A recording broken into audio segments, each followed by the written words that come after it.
Salut à tous, on se retrouve aujourd'hui pour parler du FC Barcelone en ce samedi 5 août et on commence tout d'abord avec une info qui date il y a 2 ans, jour pour jour, j'en suis sûr, vous vous souvenez tous de ce jour-là. C'était les adieux de Léo Messi du côté du FC Barcelone. Il avait fait une conférence de presse où il avait fini en larmes, bien sûr, Léo Messi. Donc c'était il y a 2 ans, jour pour jour, que le Barça annonçait le départ de sa légende Léo Messi.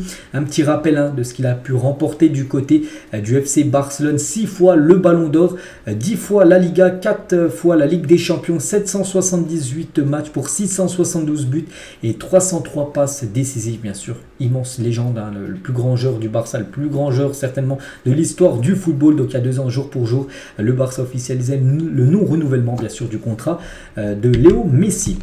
On continue, on va parler maintenant des deux UNA, Sport et Mundo Deportivo, et les deux journaux catalans aujourd'hui reviennent par rapport à Bernardo Silva. La une journal Sport, dernière tentative pour Bernardo Silva en une de ce journal Sport aujourd'hui, et la une journal Mundo Deportivo formule Bernardo parce que Bernardo Silva c'est l'option actuellement, la priorité du côté du Barça pour remplacer tout simplement Ousmane Dembélé qui devrait quitter le club là dans les prochaines heures.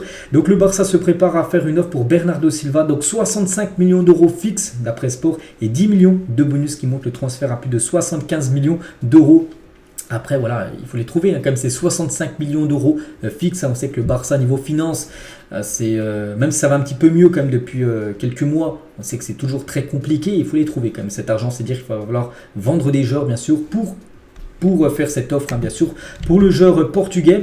Donc le joueur devra pousser aussi pour partir du côté de City, en parlant bien sûr de Bernardo Silva, d'autant que les Citizens ont déjà refusé une offre de 80 millions d'euros du PSG, mais voilà, le Barça proposerait moins 75, parce qu'on va avoir 65 plus 10, ça fait 75, alors que le PSG lui ont proposé 80, ça a été refusé par Manchester City.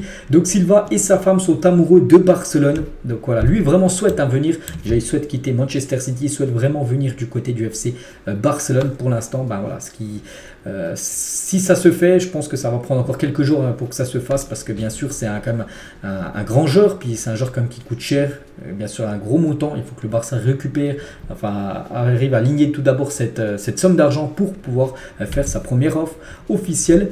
Et Bernardo veut quitter City pour rejoindre le FC Barcelone, ça il n'y a plus de doute. Et Pep Guardiola, l'entraîneur de Manchester City, l'a dit à l'intérêt du Barça pour Bernardo: je ne veux pas de joueurs qui ne veulent pas être ici, mais nous devons avoir une offre appropriée.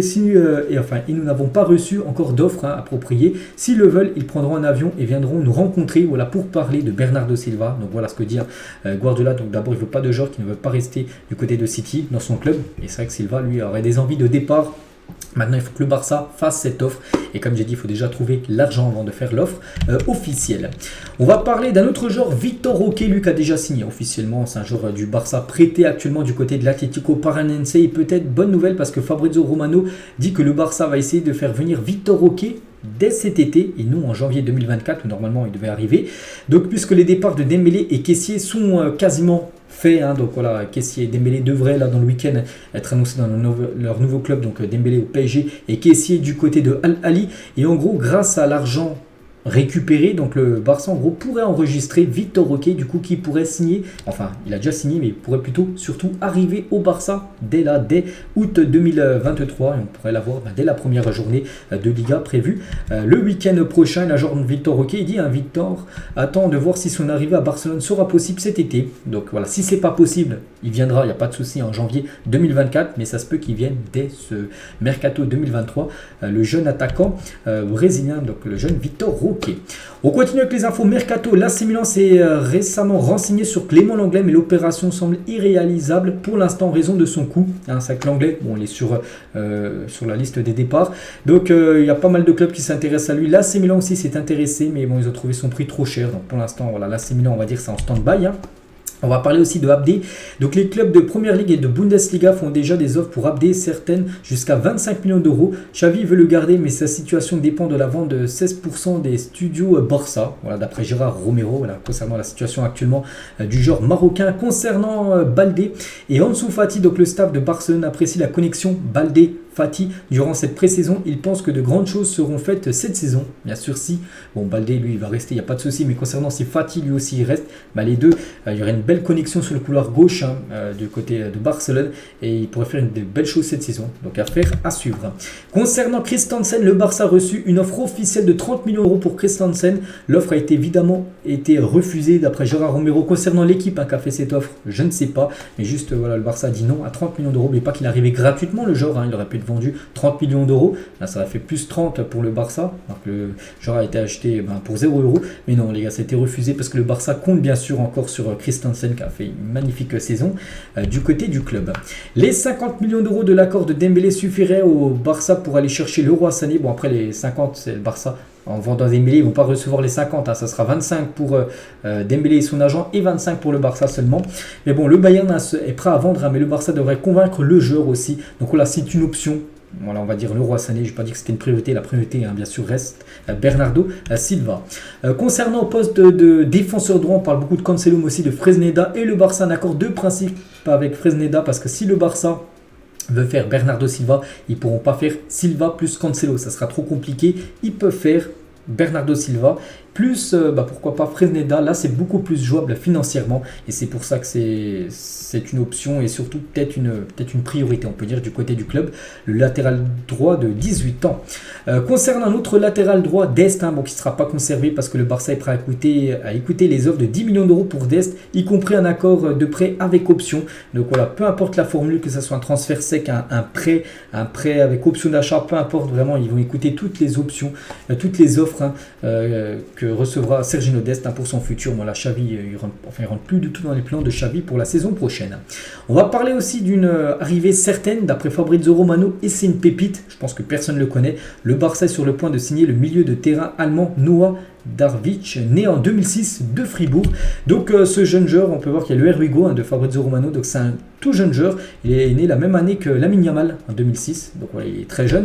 Donc le PSG, le Bayern, Arsenal était en compétition pour signer le jeune allemand. Luis Campos avait même une réunion avec Hector Pérez, l'agent du prodige allemand. Finalement, le joueur a choisi de rejoindre le FC Barcelone, donc il va atterrir, normalement il va arriver du côté du Barça. Donc regardez par exemple ses stats, avec l'Allemagne lors de l'Euro U17, plus grand nombre d'occasions créées lors des phases de groupe de l'Euro U17 récemment organisées. Donc Lamine Yamal et ce joueur Darvic, 7 occasions créées, c'est ceux qui ont créé le plus d'occasions. Donc voilà, bien sûr, un nom à surveiller, un joueur qui pourrait débarquer du côté du club, donc il pourrait jouer bien sûr, je pense déjà avec les U19 du club, pourquoi pas avec le Barça athlétique, et si vraiment il est bon comme Lamine Yamal, il intégrera l'équipe première. Et ce petit Noah Darvic avait déjà le maillot du Barça à l'époque avec son frère, on peut le voir aussi là avec le maillot du Barça. Donc voilà, peut-être un futur arrivée d'une jeune pépite du côté du club. Donc dès que j'ai des infos en plus, je vous dirai tout ça plus tard. Faye Casado et Alex Garrido rejoignent le camp de pré-saison du Barça Athlétique. Donc voilà, c'est 3 joueurs qui avaient été avec l'équipe première aux États-Unis. Donc ils ont quitté l'équipe première pour aller renforcer l'équipe B, le Barça Athlétique, parce qu'on a pu voir, ils ont retrouvé bien sûr leurs coéquipiers. Et concernant des autres joueurs, seuls 3 joueurs ne sont pas allés au Barça Athlétique pour rejoindre leur camp de pré-saison. Donc le jeune Alex Vallée, Lamine Yamal et Fermin Lopez, eux, sont conservés dans l'équipe première par Xavi. Ils resteront dans la dynamique de l'équipe première pour le moment. Après, bien sûr, ils peuvent aussi retourner en équipe B. On verra par la suite.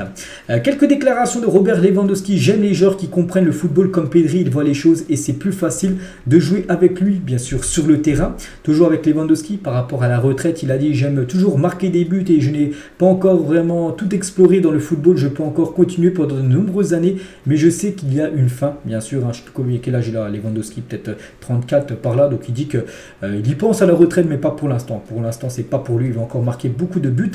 Les jeunes joueurs de Barcelone ne parlent pas anglais et je dois améliorer mon espagnol, mais cela n'a pas d'importance car nous communiquons dans une autre langue, la langue du football, bien sûr.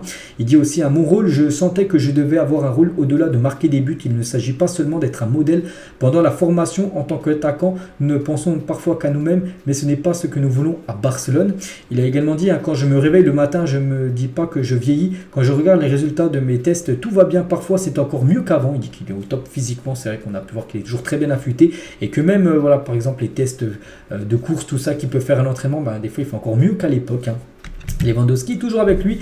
En ce moment, j'aime ma vie. À Barcelone, j'ai découvert une nouvelle façon de vivre. Je ne suis pas parfait, tout le monde ne comprend pas cela. Nous avons tous de mauvais jours, mais nous faisons de notre mieux pour ne pas laisser cela affecter notre travail et ce n'est toujours pas facile. Toujours avec Robert Lewandowski, deux dernières déclarations de quitter le Bayern. Je voulais changer mon mode de vie, le pays, la langue et rencontrer de nouvelles personnes. J'ai toujours rêvé de jouer en Espagne et c'était le bon moment. À mon âge, j'avais besoin de faire un pas en avant. Il a fait ce pas en avant. N'oublie pas qu'il était dernier. Il est quasiment parti au clash avec le Bayern. Je me souviens très bien, on avait parlé tous les jours, bien sûr, on faisait des vidéos sur le Barça. J'avais dit qu'il partait quasiment au clash. Il ne voulait plus aller jouer du côté du Bayern. Le Bayern ne voulait pas lâcher. Il a fait le forcing et il a bien sûr débarqué du côté du club. Et mon âge, l'âge n'est qu'un chiffre pour moi. Voilà tout ce qu'a pu dire Robert Lewandowski dans une interview au journal L'Équipe.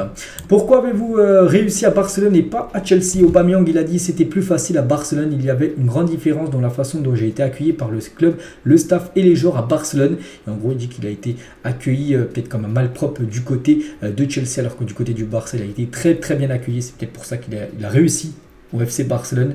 Et il n'a pas réussi du côté de Chelsea. Maintenant, il joue à l'Olympique de Marseille. Aubameyang, on lui souhaite bonne chance.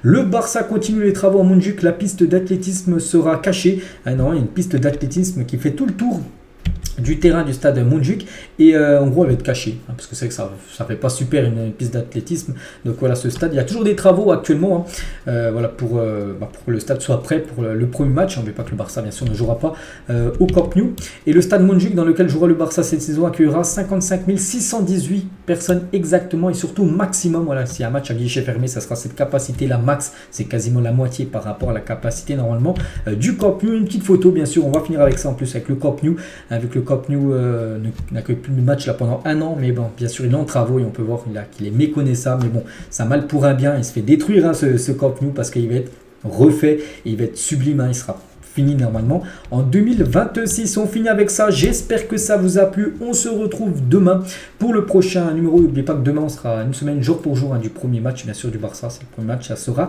dimanche prochain. Et moi je vous laisse, je vous souhaite un bon samedi et à demain.